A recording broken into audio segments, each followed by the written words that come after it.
దేవాని కృప పొందుటకు నాలోన ఏమున్నది?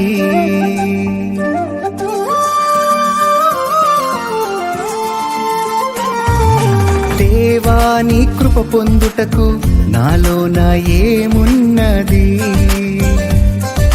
దేవాని కృప పొందుటకు నాలోన ఏమున్నది? మలినమైనది నా గతం, చేజారినది నా జీవితం. ఉదయించే నాలో నీ స్వరం, వికసించెనుగా నా హృదయం. యేసు నీ కృపయేగా, ఇది నీ కృపయేగా. యేసు నీ కృపయేగా, ఇది నీ కృపయేగా. ఇది నీ కృపయేగా.